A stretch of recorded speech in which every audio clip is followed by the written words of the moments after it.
Welcome to Lyme Time. I'm Allie from the Tick Chicks. We are all more than Lyme disease and chronic illness, and together we stand with you to overcome and rise.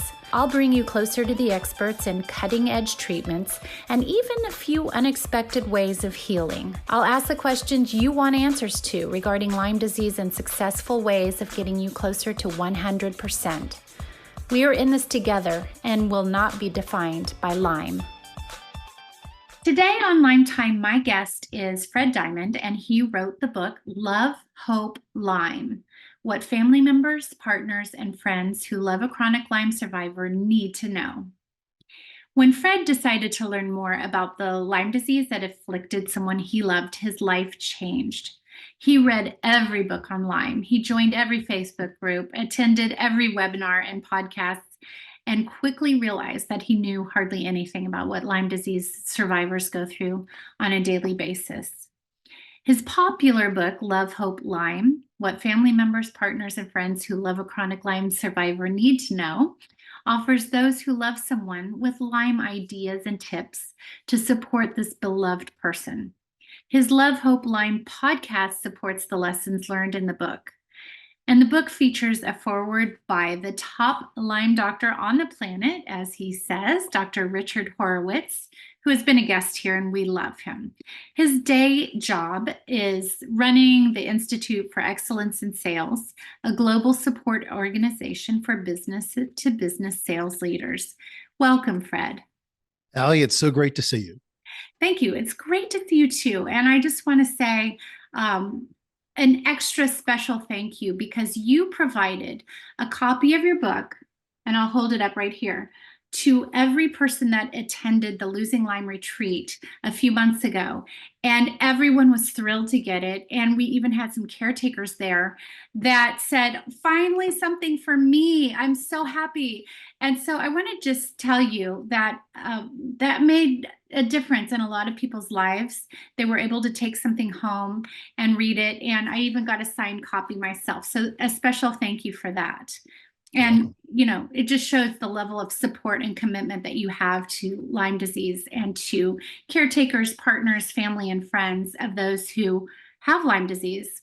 So I want to just start with your story, your own personal journey. I'm sure that when you were going about your life, you didn't expect to wind up authoring a book like this. And so tell me how you got to where you are today. Yeah, first of all, thank you so much. I had a spouse who had chronic Lyme disease, and summer of 2021, I just decided I needed to learn more about how the disease affected her and how it affected other people. And I realized that I was quite ignorant on the scope of Lyme disease. One of the things I talk about in the book is that my basic approach as a caregiver, if you will, although I never thought of myself as a caregiver, was that this person needs to be out of stress, and I needed to know where the best gluten-free pizza was. And then when I dove in deep, I learned that I only knew maybe 5% of what you and people who are listening to today's show have gone through. I didn't know that co-infections existed. I thought it was Lyme disease, and I didn't understand all the angles of the pain. I didn't understand why treatment, why certain things were being used. I didn't understand herbals. I didn't understand different types of antibiotics and how to use them. And I didn't even understand the political issues that surround Lyme disease, which is absolutely insane. I didn't know that there was 63 million people on the planet who had some form of Lyme disease. I didn't know about the CDC issues. I didn't know that there were people who went to, like you, who went to 10, 15, 20 different doctors before they were officially diagnosed with Lyme. And that in a lot of cases, that's where the struggle begins, right? You might be going through 10, 15 years of pain and fatigue and other issues. And then finally you get a doctor who says, I think you might have Lyme disease. Let's do a test. I didn't even know that the tests were as challenging as they are. And then in most cases, once you get diagnosed with something, it's great. It's good. Okay, good. I have Lyme disease. What's the pill I need to take? And I'm going to be fine. That's where, for most people, the battle begins, because as we know, there's no quote unquote cure for chronic Lyme. There are ways to treat and get into remission, of course, and people can be in remission for decades. But I didn't know any of this. And I do got to say, I read every book in the Tick Chicks podcast. I remember walking on the beach in Atlantic City, New Jersey, during the summer of 2021, listening to the Tick Chicks podcast. And it answered so many questions for me. So Oh, I'm thank you. hoping that I'm hoping you provide that value for tons of people as well. Yeah, I think we've both become an expert, so to speak, in this topic. And you find yourself diving in deep. You find yourself coming to the next chapter of misinformation, confusion, denial. There's all sorts of things that you encounter once you get that diagnosis, and it's very confusing. But your book actually is very well thought out, very well laid out, because and I love the fact that it's not too big. The average person can really turn to any chapter at any time during their journey and find specific tips and guidelines at any step of the way. And I think it's especially important to have this on the nightstand of somebody who is taking care of somebody else, and just reminding them the struggles are real and they affect every family member, of course. So you start out with a few, in the beginning of the book, you start out with a few basic chapters on the basic understanding of Lyme disease. And I think that's so important for people, like you said, like yourself, because we're all sort of thrown into this mess and we're all trying to understand it. But you start out by giving them an overview. What is Lyme disease? You know, what are the terms and terminology that you probably need to know before going forward? And why did you feel that this needed several chapters in the beginning of your book? Two quick things. First off, before I realized that I needed to learn more about what my spouse at the time was going through, I had never Googled Lyme disease. I had the only thing that I really paid attention to was, if this particular person looked like, she was fatigued or in certain, pain, I would just say, just rest. And I just thought all you needed was rest. In a lot of illness, rest is like the number one thing that you need. And of course, some of the food sensitivities like gluten and certain degrees of stress. So I said to myself, if I was such a devoted spouse and I never spent time researching the disease, I want to write a book that's going to take someone an hour to read. I had 50 people, Allie, review the book, people who are medical practitioners and professionals in the Lyme world. A lot of my friends who are people who cared about me, I had them read the book to get some insights. I had a relationship specialist review the book, because a big part, one thing I heard during my research was 75% of relationships with someone with a chronic illness will end. And usually it's from the spouse who says, I'm done with this. You're always in bed. I just Googled chronic illness and it says it doesn't even exist, right? The chronic Lyme doesn't really exist on the internet. It's called post-treatment Lyme disease syndrome. So you have all of those things. I know the CDC recently came out with something slightly abridged, if you will, but for the most part, it's a misunderstood disease. You can't see it. Most people look okay unless you're in a wheelchair or else you're really debilitated. So I said, I'm going to write something that people can read in an hour. If I didn't devote hours to studying this. And I also, when I really dove in, I thought it was Lyme disease. Okay, you broke an ankle, you have a broken ankle, or you have a headache, or you have Lyme disease. You have a sprained ankle. I thought it was equivalent to almost any other type of illness. It is not. It is a complicated disease, especially when it gets to the chronic stage. We have upwards of, like I mentioned before, 24 or more co-infections that a tick can transmit. And I know that you have some of them as well, and they all require different types of treatment. So it's not just Lyme disease, take a pill, you're fine, especially when it gets past into the chronic stage. So there's a lot of things related to the disease that people don't know.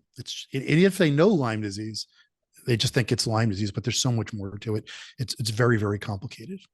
I think it's important to paint the picture for the person that's been thrown into this situation and has to deal. I mean, of course, the patient has to deal immediately, but it's bad enough to try to deal with an illness and try to understand it at the same time. But for the caretaker, often it's just basically understanding, wrapping their brain around what in the world is happening to my relationship, to our family, and to really gain knowledge in this. This just does it in such a concise way, and I love that. It's you're right. Symptoms can move around every single day from day to day with a Lyme patient. So they may have trouble walking one day.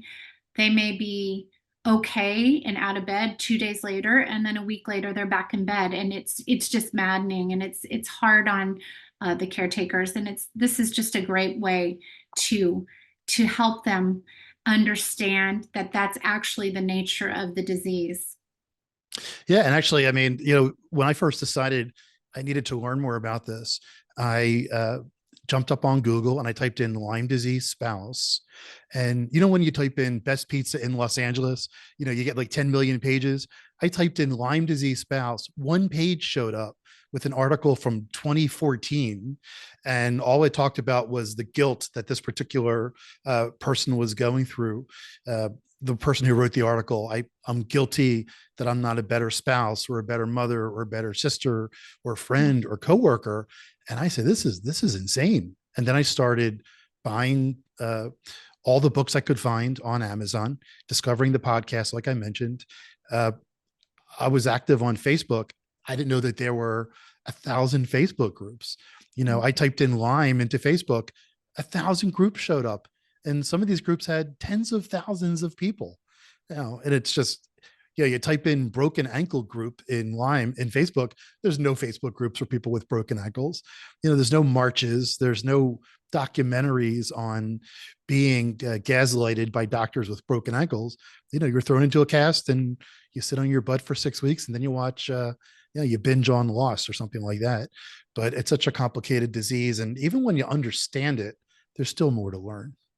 It's interesting because when you are caretaking somebody with Lyme disease, you could probably often go for a short period of time with your knowledge, but then the disease shifts a little bit and you're in a new stage of the disease. And you do talk about the different stages of Lyme disease because in my opinion, there are 3 stages, but of course that's just my opinion, but those are the 3 stages that I can see.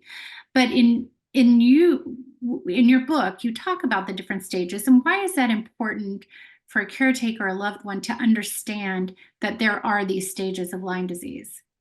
Yeah. So, it's interesting. I would ask a lot of people when I decided to get deep into this, if they ever heard of Lyme disease. And I get 3 different answers. I would get, yeah, that's like a tick-borne illness, but I don't know much more. And then I would get a lot of people who would say something like, my niece has it, or my brother's wife's daughter has it, or something along those lines. But I don't really know much about it. So one of the things that about Lyme disease is the best way to prevent getting Lyme disease is to prevent getting Lyme disease, tick prevention. And a lot of work is being put in right now into, eradicating ticks, into preventing yourself from getting bit by a tick, if you will. And then, if you catch it right away and you see the bullseye, which most people don't, as but if you have the symptoms and you go to the right doctor who knows that it looks like Lyme, you can take the antibiotic treatment and hopefully it's going to be eradicated. I think Dr. Rouse called it acute Lyme disease. But then once it gets into the chronic stage, then like you alluded to, so many things happen. And unfortunately, everybody's treatment is different, right? And everybody's approach, you did a great job on some of your shows talking about how you've gone about treating it, but it's not just antibiotics or herbals. You talk about infrared sauna and you talk about, some of the other mindfulness.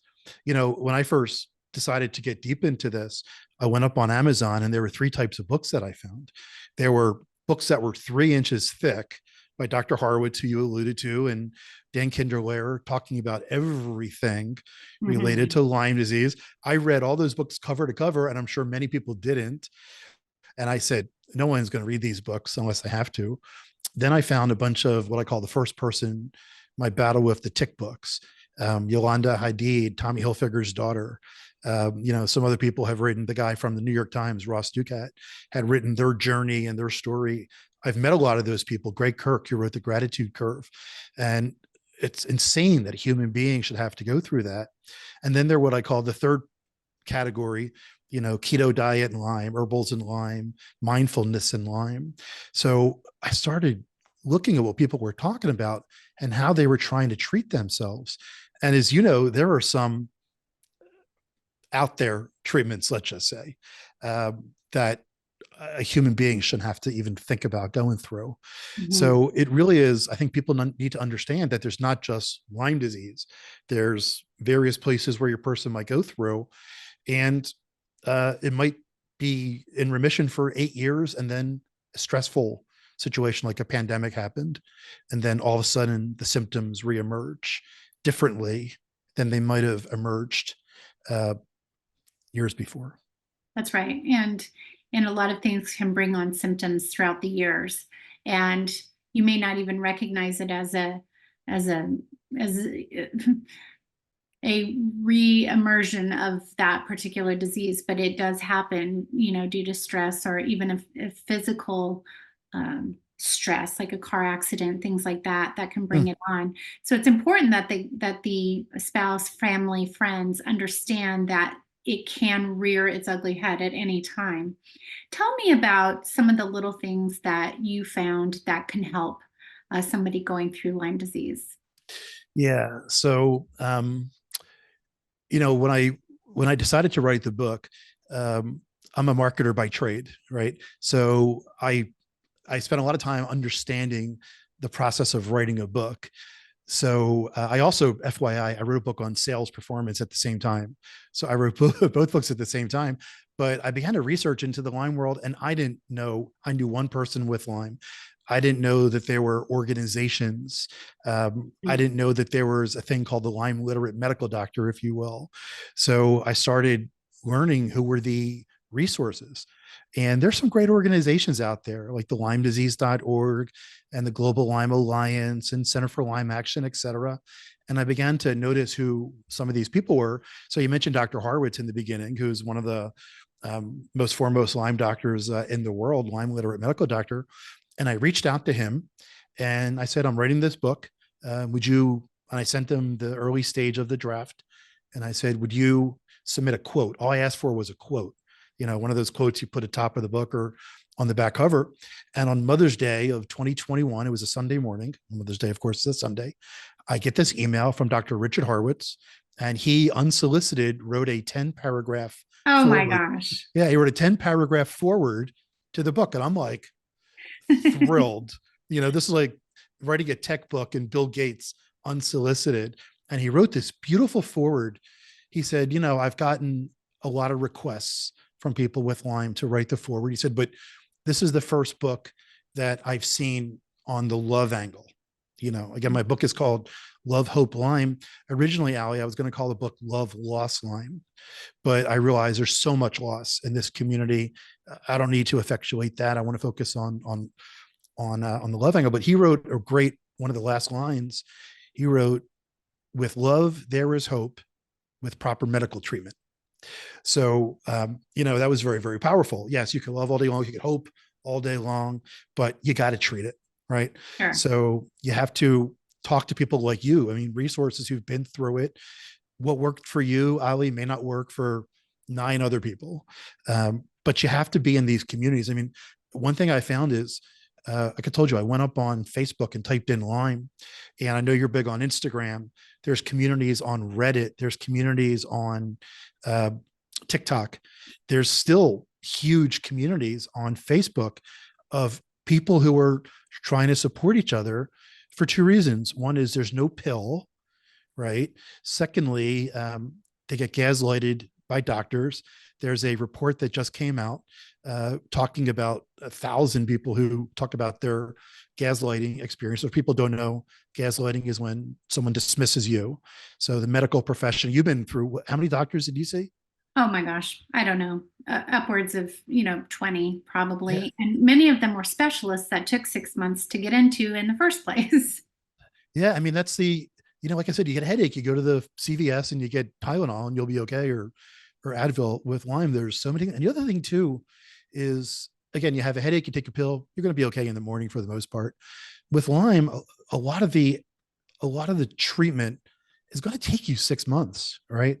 And you have to get focused. When you were talking to Dr. Rawls, how do you pronounce his last name again? Rawls. Rawls. Yeah, Rawls. He talked about herbals. Again, you just don't take grapefruit extract or whatever. Some of these you have to take for months before they begin sure. to show. The thing that relates to that is, um, again, just the treatment takes time. Uh, you mentioned before, the whole detective concept. I've met a lot of Lyme people who have tried everything. People who have, I see people who post pictures of 100 bottles of herbals and other related things. As a caretaker, a caregiver, um, you kind of need to be patient. You kind of need to let the person, it's their body. One of the expressions I've heard is, you don't get Lyme until you get Lyme, and you Mhm. never want to get Lyme. You could be as caring and loving as possible, but it's your body. So how the things take hold. All you can really do as a caregiver is get educated. Um, be supportive. A lot of the people I've met who are Lyme survivors, and it's insane. I've spoken to 1,000 Lyme survivors. You've talked to probably 10 times that amount. Uh, they said things like, come, go to the doctor's appointment. Um, are you familiar with Nicole Malachowski? Do you know the jet pilot? I'm not. No. There's a jet pilot named Nicole Malachowski. She was fired from the Air Force because of Lyme disease, and she was on my podcast. She's one of 75 women jet pilots in the Air Force, and she contracted Lyme disease. And she told me a story. She was on my podcast, and she's a speaker. She's just a phenomenal human being. She told me a story where, as a highly successful woman, she went to doctors and she was condescended, spoken down to. She had one doctor, it was just her and a peer level of her and the Navy, a Navy doctor. And she knew what was going to happen. She said she walked into the appointment Mm. and she said he took her hand and he said, "You're a high performing woman in a man's world. Maybe this is your body telling you something, giving you a message." And she broke down. She said, "Go with your Lyme survivor patient to the doctor," because she said if her husband or a man or something would have come with her, she never would have been treated that way. So Interesting. there's so many angles, Ellie, and yeah. And what about, many women who contract Lyme disease, they have to, and men, actually for anybody, they have to go and discuss different treatment options with their partner, and oftentimes they're expensive, as you Yes. mentioned before. From another point of view, so I know it from my point of view, which is I have this, I need this, I'm desperate for this might be my answer, please. And then from the partner's point of view, it's sort of like, what goes through your mind? Is it just, oh my God, here we go again? I mean, how do you get over that mental block of remaining open or not remaining open? You know, the answer is you have to, right? So you made a commitment. This person's in your life. You made a commitment to this person. If you're married to them, um, what's it, wellness and health or whatever, you Sickness know, and in health. fitness and health, whatever. So, I mean, this is the person that, you love. So this is what they're going through right now. It's interesting. A lot of people talk about the difference between Lyme and cancer, right? If somebody's going through cancer, everybody rallies around the person with cancer. The little kid at the end of the street with leukemia, the whole neighborhood comes through and God bless that person. And the friend at work who's going through breast cancer, everybody comes together. There's rallies, the people come and bring food and, they're supportive and people don't leave. with Lyme, it's so complicated because, there's not all that physical evidence, right? It's like, and they may be fine today, and then tomorrow they're in bed for 3 days because the fatigue. And you talk about this on your podcast. When I get tired at the end of the day, maybe I'll make myself a drink, make myself some dinner, or watch TV, go Pick to your bed. heels up a little bit. Yeah. Pick my heels up. When you have Lyme, I've heard people who said to me, you can't imagine the fatigue and what it feels. You talked about this, what it feels like. And it's an overwhelming type of sensation that a caregiver can't imagine, but you're hoping for the best. And in most cases, most diseases and illnesses, we know how to treat. Mm. It's a pill, it's a cast, it's 2 days on your back, it's a bath, it's whatever it might be, extra sleep, take the day off. And with Lyme, none of that works. No. And what I tell people right now is it's a ridiculous disease that no human being should have to endure. And you hit it on the head when you said, how do you get through it? You have to. How do you answer these questions? You have to. You just have to. Yes. And you talk a little bit about diet and nutrition in your book, and I just wanted to say, oftentimes it may require the partner or the family also getting on board with the new style of eating and health awareness. And did you ever go through any of that? And did you get on board with that as a partner? I ate gluten-free pizza for 10 years. Right. So like I told you, one of my mantras was, try to reduce the stress level and find out where the best gluten-free pizza was. Mm-hmm. So whenever we would go to a different town, I would Google best gluten-free pizza. So you know what? Gluten-free pizza is not bad. Everybody, it's, for the most part. Yeah. I mean, it's, if, here's the thing too, is if you love this person and, these are things that you do. And I'm not a big believer in compromise. I'm a big believer in, 100% on both sides in a relationship. This person is going through something. And I say this at the end of my book. I say, this is the person that's in your life, child, friend, partner, and you're going through this for one reason. This person was bitten by a tick, right? No one said, I want to get Lyme disease.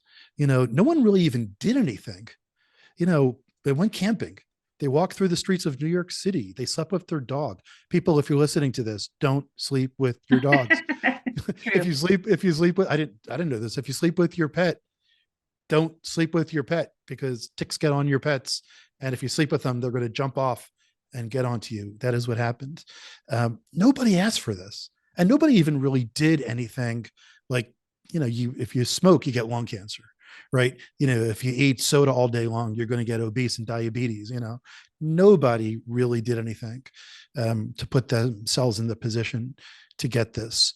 So you really just need to be caring and sensitive, I believe. It's really true. And I mean, God forbid we start finding out that it's actually passed in utero, because it's one thing to wrap your brain around, okay, maybe I somewhere along the way I got a tick bite, I guess, but then if that sort of leans more that way and explains the recent explosion in documented Lyme disease cases, that could be really crazy.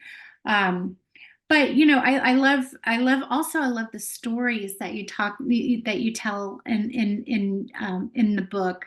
And why was it important to share different scenarios with your readers?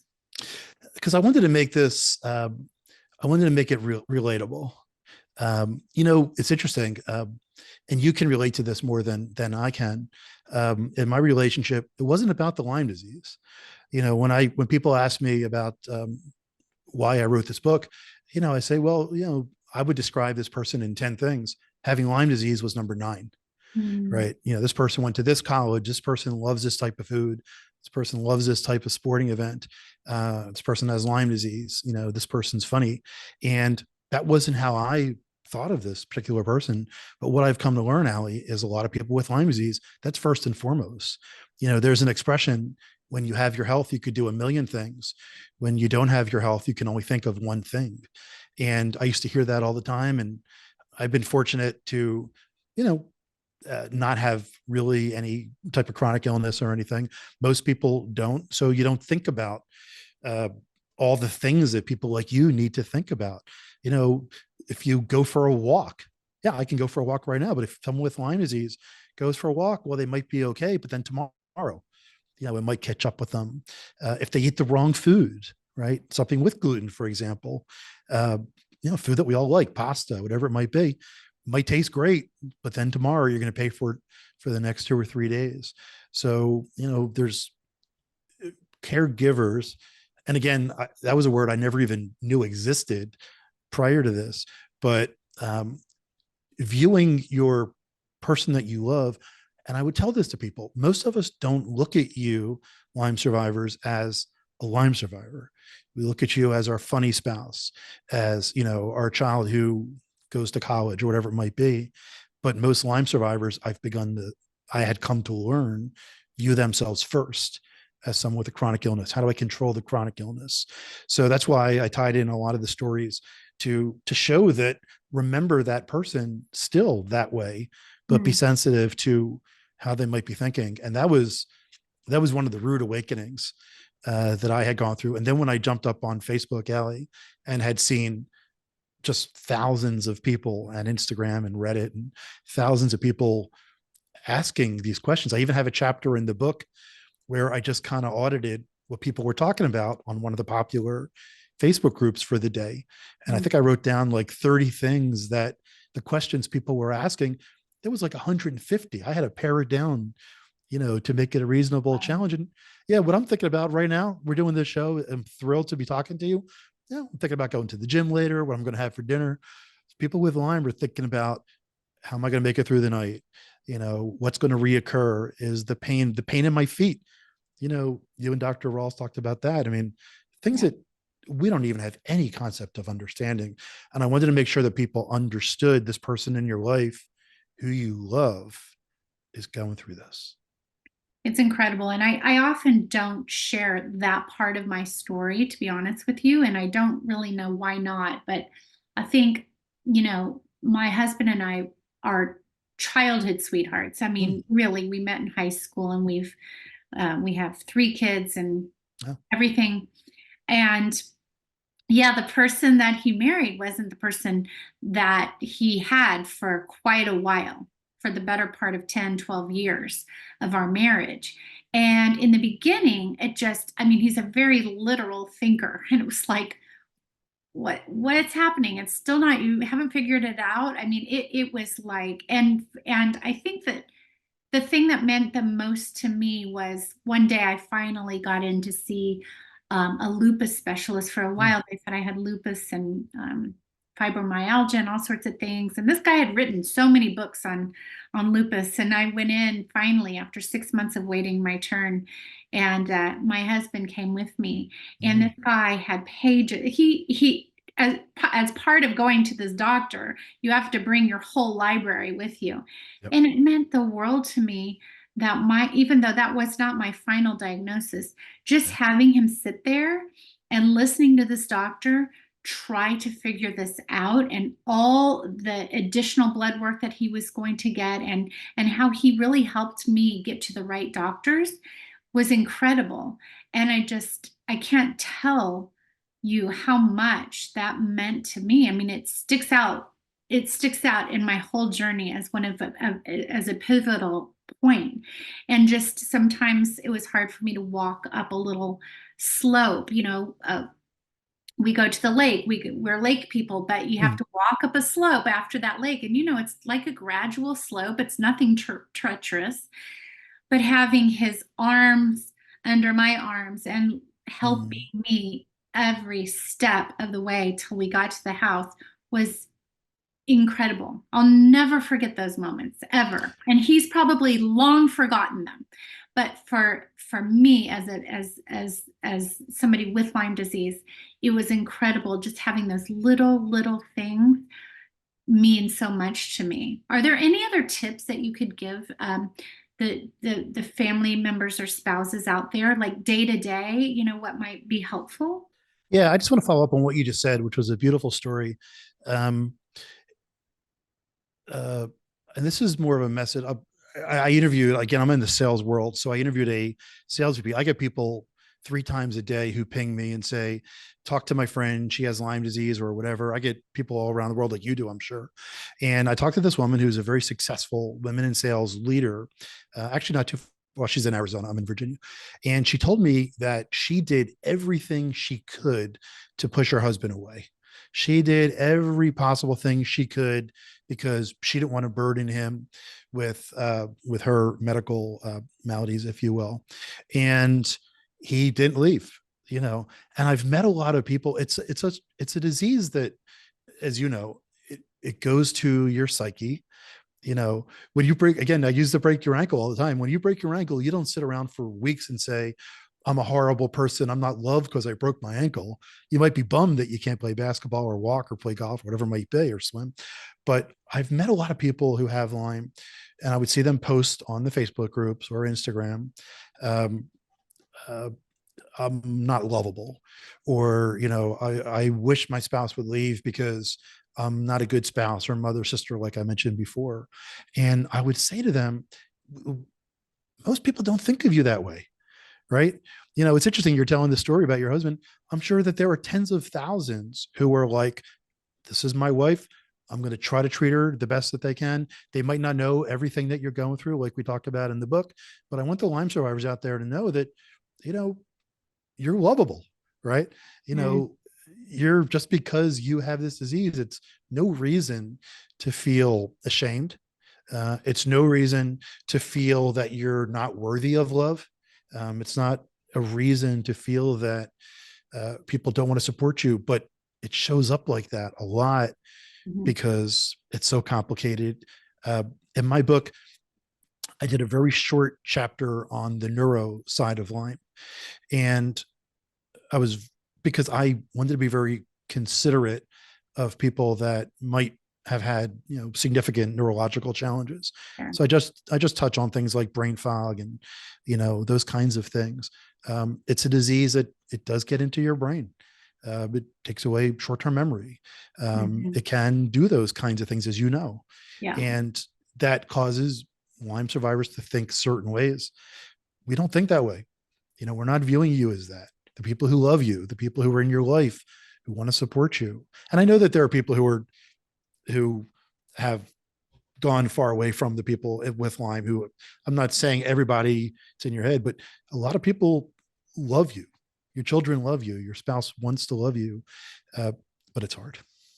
It's hard. And going back to, my kids were much older by the time I sort of came clean with it. I never wanted to burden them. And I got up and, even if I was half asleep because I didn't even sleep the night before I got up, I was a mom. I took them to school and I had to continue showing up and being a mom.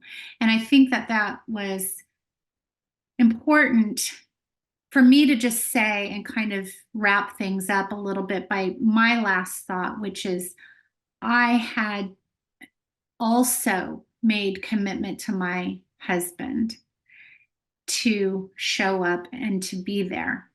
Now, I felt like crap for many, many years.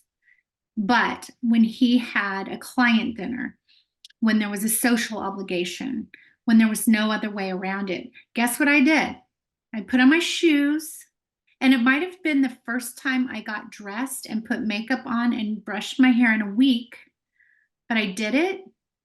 I did it with a smile. He knew everything it took for me to get up and get there, but I showed up. I showed up at every kid's game and tournament and everything I did. So I think it is also important for our listeners to remember that if there is 1% of your body that can still function and still show up as a quote unquote normal person would in your relationship, believe me when I say this to you, it is most of the time worth any sort of backtracking that you may do over the next day or two to show up and to be strong for those around you and to give gratitude and to give grace to those around you, because they are experiencing a major family dynamic, and they also want to walk on eggshells around you, and they don't want to disrupt anything.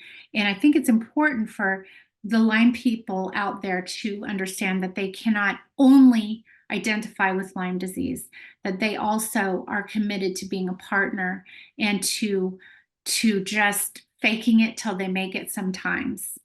And I also want to ask you before we wrap, that you talk also about, you talk every, your love is a theme throughout the whole book, but laughter, hope. What can you say to our Lyme warriors as you end this interview about the goodness and the sweetness of this journey that you will be taking together with this person in your life? Yeah. Before I answer that, I just want to acknowledge you.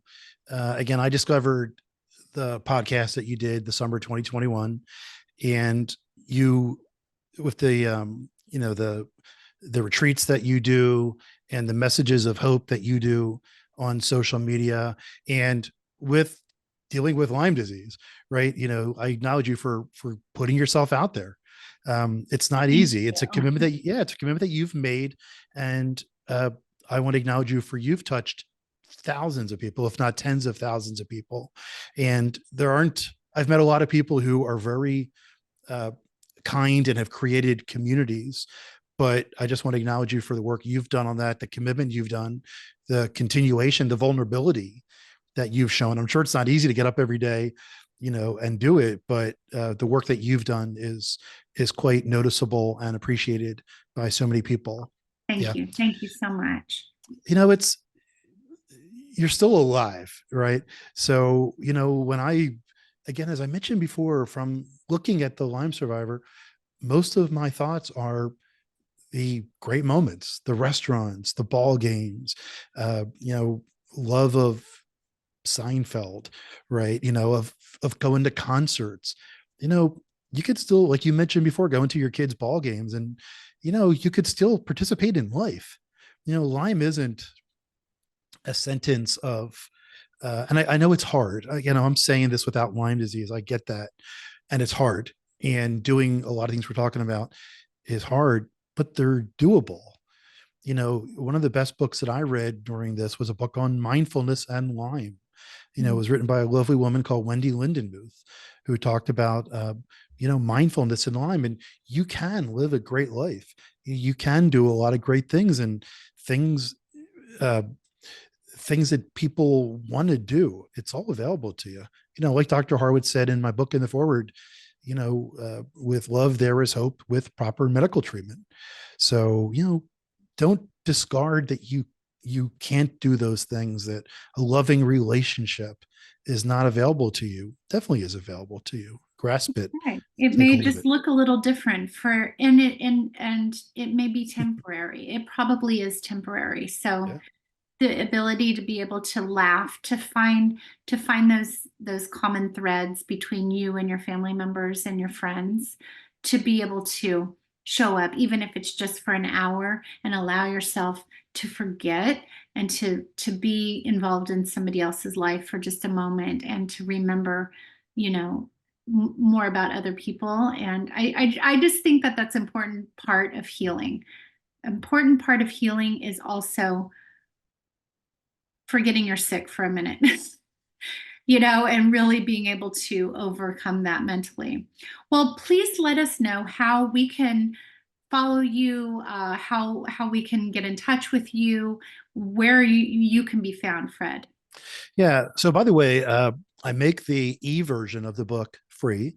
I've made the PDF of the book free from day one. Uh, uh, I I did this for the reasons we talked about before. The book is available on Amazon. Feel free to get it there. But the PDF is free. Just reach out to me. You can find me on Facebook. I've given out, Allie, probably over 1,000 copies of the Incredible. PDF. Yep, it's available for free. Um, if you want a signed copy, you could just reach out to me. You can find me on Facebook. You can find me. I'm big on LinkedIn because of my business. LinkedIn isn't really a huge Lyme population, so to speak, but I'm on Instagram as well. Love Hope Lyme. You can reach out to me there. I think I'm Love Hope Lyme on Reddit as well. I mean, who knew there was a Lyme community on Reddit? I've met some amazing people on Reddit, which is insane.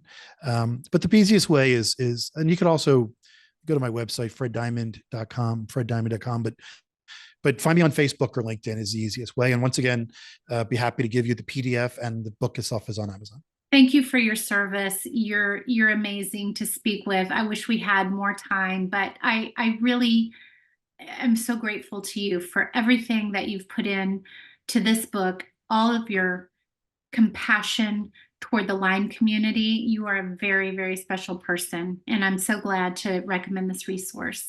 Thank you Thank you. so much. I hope to see you again.